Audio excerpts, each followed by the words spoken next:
the competitor bat is like way heavier compared to like the other one, the one we swung, the Marucci. It's really very like equal, very balanced. This is through cross sections of our new Assura version versus our last year's Assura. So the big difference is what you can see on the inside of the Assura, last year's version that's very popular. The inner barrel is fully suspended. That's the only one of its kind.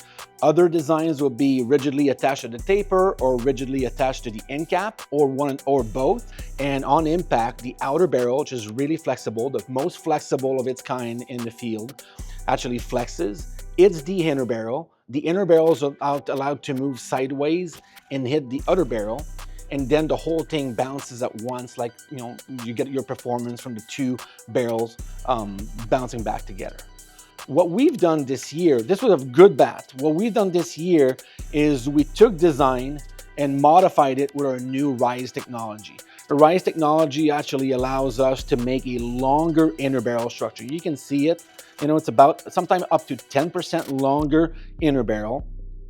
We reduced the gap size between the outer barrel and the inner barrel, but we made the inner barrel livelier. So it's like jumping on two trampolines. So you jump on the first trampoline, you hit the bottom trampoline, then you start to flex that trampoline, and now the ball explodes off that barrel. So we have a wider sweet spot because the inner barrel is longer.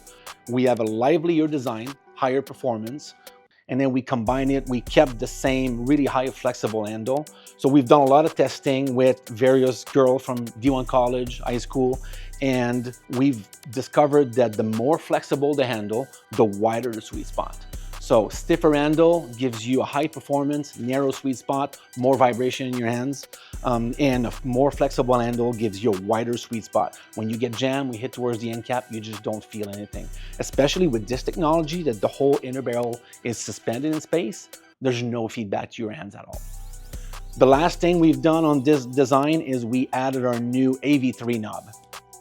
It actually, if you squeeze it, it's a softer polymeric material that's overmolded over the inside core. So it reduces vibration, increase your comfort as well.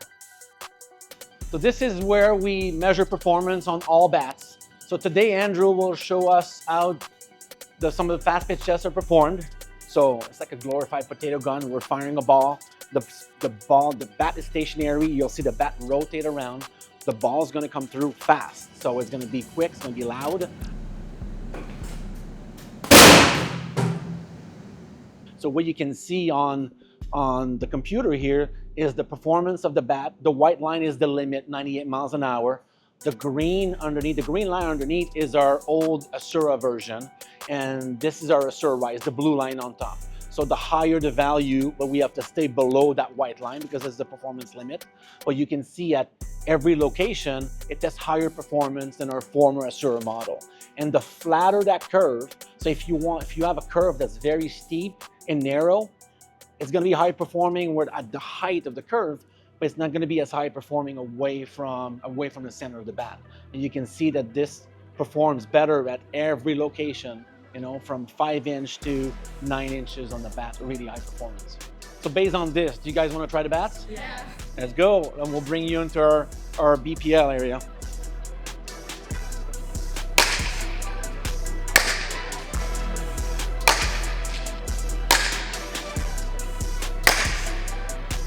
But one big thing that we've done, most other manufacturers, what they do is they would certify the longest, heaviest bat.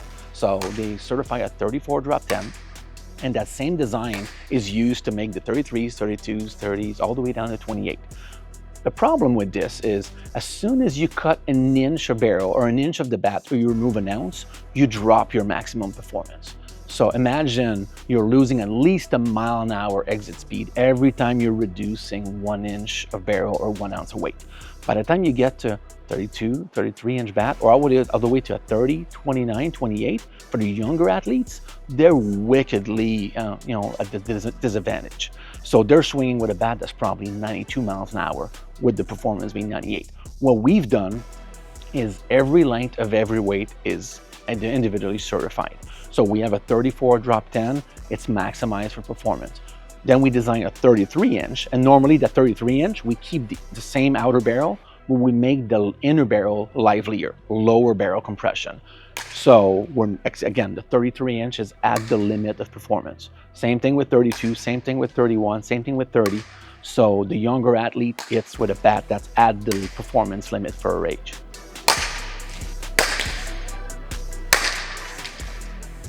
So it worked a lot better, right?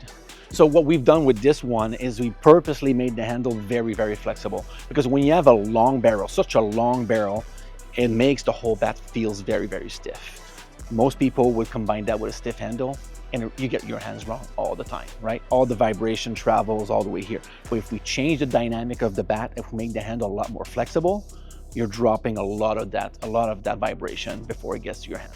So after the hitting session, what you guys feeling? What you like? What you didn't like about the bats? The competitor bat is like way heavier compared to like the other one, the one we swung, the Marucci. It's really very like equal, very balanced. Okay, so our bats swing light. Yeah. Okay. The Marucci bat is very bendy, and you can feel it when it comes off the bat, a bendy barrel. I really like that. Okay. That comes from the high flex and handle we talked about earlier. The Marucci definitely has a lot more pop, even on a similar swing. Okay, that's great. And then that aligns with our new technology in the barrel. Seeing between the three of you guys having a full 1 mile an hour of exit velo on average is definitely positive. A max 70 versus 68.2 is good as well. Launch angle is up a little bit as well. We kind of expect that from a little bit lighter, like you mentioned. So we'd expect to see a little bit more bat control, a little bit more launch angle from that. So a big thing that we look at too is hard hit average. So this is like the percentage of balls that you're hitting within 10% of your max exit velocity. So you were incredibly consistent with both bats realistically, but you didn't have a single swing that was under 10% below your max velo. So basically every single swing, you have a max velo of 70 miles an hour. Everything would have been 63 and above for every swing that you took in the cage. So this is kind of numbers that we're looking at, every time we're testing bats out with players like yourselves, and good to see the improvement here. So thanks a lot, guys, for coming. Thank you. It was a pleasure to meet you guys, and I hope you had fun swinging our bats today. A lot of fun. Right? Yeah. Can we swing a couple more times? Of course, of course. Okay.